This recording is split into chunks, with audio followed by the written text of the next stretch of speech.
Il s'agit de la seule formation universitaire aujourd'hui en France qui se consacre entièrement aux questions des relations sociales et de la négociation collective. Elle permet d'appréhender les nouveaux enjeux du dialogue social, d'acquérir et de professionnaliser sa pratique de la négociation complexe pour en faire un levier de transformation des organisations, de partager une vision commune et coopérative entre les acteurs du monde syndical et les acteurs du monde RH. Et enfin, parce que les relations sociales sont avant tout des relations humaines, elle permet de se connaître, d'apprendre à connaître l'autre et de pratiquer des exercices pour acquérir une plus grande aisance relationnelle. Il s'agit du premier programme universitaire aujourd'hui en France qui réussit à réunir à parité des acteurs du monde RH et des acteurs du monde syndical. Bien plus qu'un programme, c'est une véritable aventure individuelle et collective qui amène nos étudiants à s'interroger sur leurs pratiques, mais également à changer de regard sur l'autre.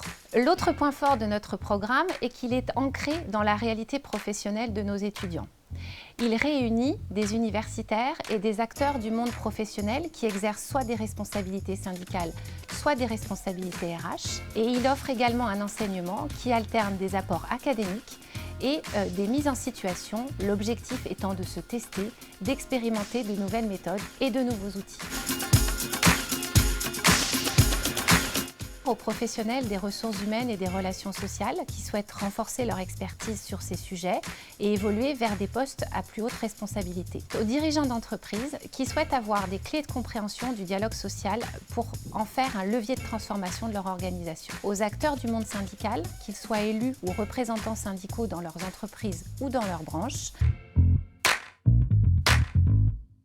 Depuis plusieurs décennies, le monde des relations sociales s'est profondément transformé.